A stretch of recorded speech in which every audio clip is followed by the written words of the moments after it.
എന്താണ് mindfulness? Mindfulness means awareness. It's about bringing awareness to your actions, emotions, feelings, and thought process. Whatsoever you do, whatsoever activity you do with full awareness. അതാണ് mindfulness എന്നുകൊണ്ട് ഉദ്ദേശിക്കുന്നത്. So mindfulness meditation നമുക്ക് ഇങ്ങനെയാണ് practice ചെയ്യാൻ പറ്റുന്നത്. അതായത് suppose if you are walk with awareness, mindful walking എന്ന് പറയും. അതായത് ഓരോ സ്റ്റെപ്സും വെക്കുമ്പോൾ you become more conscious of it, become more aware of it. അവയർനെസ്സിലൂടെ വെക്കണം. സാധാരണ നമ്മൾ നടക്കാൻ നേരത്ത് നമ്മൾ മെക്കാനിക്കലായിട്ട് നടക്കുന്നത്, നമ്മൾ വേറെ എന്തെങ്കിലും കാര്യങ്ങൾ ചിന്തിച്ചുകൊണ്ട് ആ ഒരു വാക്കിംഗ് എന്ന പ്രോസസ്സ് വളരെ മെക്കാനിക്കലായിരിക്കും. സോ മൈൻഡ്ഫുൾനെസ് മെഡിറ്റേഷനിൽ പറയുന്നത് when you are walking, just be aware of every footsteps that you put. നമ്മൾ ഓരോ ഫുഡ് സ്റ്റെപ്സും വെക്കുമ്പോൾ become mindful of it. And just like any activity, suppose you're moving your hands, you can move these hands with unawareness, without consciousness.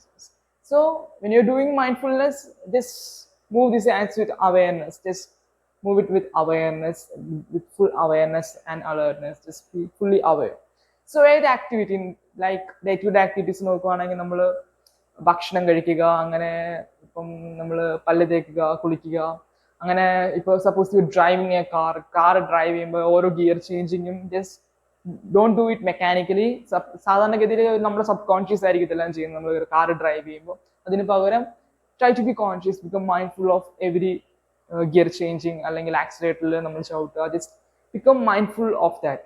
So മൈൻഡ്ഫുൾനെസ്സിലൂടെ ഇങ്ങനെ ചെയ്യുന്നതിലൂടെ it naturally takes you into the present moment. So that's why it's used as a meditation technique. മെഡിറ്റേഷൻസിന്റെ ഉദ്ദേശം അതാണ്, നമ്മളെ completely ഒരു present മൊമെന്റിലേക്ക് കൊണ്ടുവരിക എന്നുള്ളതാണ്. അതിന് ഏറ്റവും എഫക്റ്റീവായ ഒരു കാര്യമാണ് മൈൻഡ്ഫുൾനെസ് എന്ന് പറയുന്നത്. So when you are mindful of your activities, you naturally come to a present moment. Present മൊമെന്റിൽ നമ്മൾ ഇന്റൻസ് ആയിട്ട് കൊണ്ടുവരാൻ സഹായിക്കുന്ന ഒരു കാര്യമാണ് ഈ മൈൻഡ്ഫുൾ മെത്തേഡ്സ് എന്ന് പറയുന്നത്, മൈൻഡ്ഫുൾനെസ് പ്രാക്ടീസ് ചെയ്യുക എന്ന് പറയുന്നത്. So mindfulness means awareness. So that's the meaning of it. So the next question regarding mindfulness is, are mindful methods still relevant? അത് ഇപ്പോഴും relevance ഉണ്ടോ? So the answer is that our normal level of conscious state എന്ന് പറയുന്നത് വളരെ law ആണ്, ഒരു minor ഫ്രാക്ഷനേ ഉള്ളൂ. കൂടുതൽ നമ്മൾ അൺകോൺഷ്യസ് ആണ്.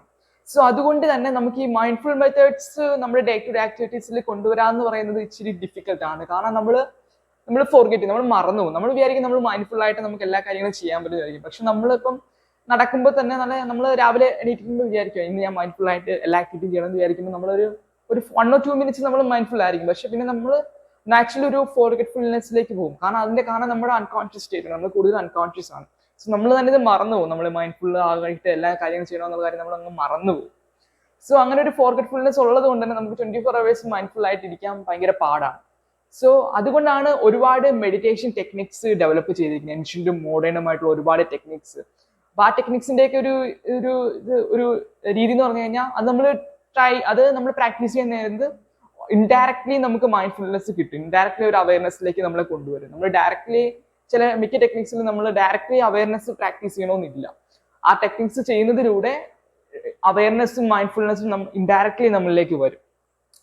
സോ അതുകൊണ്ടാണ് നമ്മൾ ഒരുപാട് ടെക്നിക്സ് അങ്ങനെ ഡെവലപ്പ് ചെയ്തിരിക്കുന്നത്. മൈൻഡ്ഫുൾനെസ് നമുക്ക് ഡയറക്റ്റ് പ്രാക്ടീസ് ചെയ്യാൻ പാടായതുകൊണ്ടാണ് ഇങ്ങനത്തെ ടെക്നിക്സ്, ഒരുപാട് മെഡിറ്റേഷൻ ടെക്നിക്സ് ഡെവലപ്പ് ചെയ്തിരിക്കുന്നത്.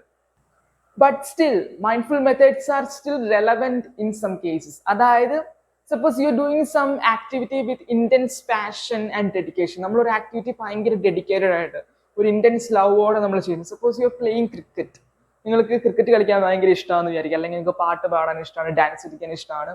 ഇതിലൊക്കെ നമുക്കൊരു പാഷനും ഒരു ലവും ഒക്കെ ഉണ്ടെങ്കിൽ നമ്മൾ നാച്ചുറലി ഒരു മൈൻഡ്ഫുൾ സ്റ്റേറ്റിലേക്ക് വരും. കാരണം നമുക്ക് ആ ഒരു സപ്പോസ് ക്രിക്കറ്റ് കളിക്കാൻ ഇഷ്ടമുള്ള ഒരാളെ സംബന്ധിച്ചോളം അയാൾക്ക് ആ ഒരു ക്രിക്കറ്റിനോട് ഭയങ്കര ഒരു ഇഷ്ടമുണ്ട്. അതുകൊണ്ട് ഓരോ ബോളും ഓരോ മൊമെന്റ് ക്രിക്കറ്റിലെ ഓരോ മൊമെന്റും ചിലപ്പോൾ പുള്ളിക്ക് ഭയങ്കര ഇന്റൻസ് ആയിട്ട് ആ ഒരു മൊമെന്റിൽ നിൽക്കണമെന്ന് നാച്ചുറലി ഒരു ഫീൽ ഉള്ളതുകൊണ്ട് ഓട്ടോമാറ്റിക്കലി നമ്മൾ മൈൻഡ്ഫുൾ ആവും, ഓട്ടോമാറ്റിക്കലി അവയർനെസ് വരും. അതുപോലെ തന്നെ ഇപ്പൊ ഡാൻസ് കളിക്കാനും പാട്ട് കളിക്കാനൊക്കെ ഭയങ്കര ഇഷ്ടമാണെങ്കിൽ naturally you naturally want to enjoy that moment. നമുക്ക് നാച്ചുറലി ഇത് എൻജോയ് ചെയ്യണമെന്ന് തോന്നും. സോ എൻജോയ് ചെയ്യണമെന്ന് തോന്നുമ്പോൾ നമ്മൾ ഓട്ടോമാറ്റിക്കലി ആ ഒരു പ്രസന്റ് മൊമെന്റിലേക്ക് നാച്ചുറലി വരും. മൈൻഡ്ഫുൾനെസ് ഓട്ടോമാറ്റിക്കലി നമ്മളിലേക്ക് വരും. You don't have to force mindfulness. So if you doing something with love, with intense passion, നിങ്ങൾക്ക് എൻജോയ് ചെയ്യുന്ന കാര്യങ്ങൾ നിങ്ങൾ ചെയ്യുകയാണെങ്കിൽ naturally chances that you automatically become mindfulness automatically വരും. So mindful methods are still relevant in such cases when you're doing something with intense love and passion. So that's in this video regarding mindfulness. So mindfulness means awareness.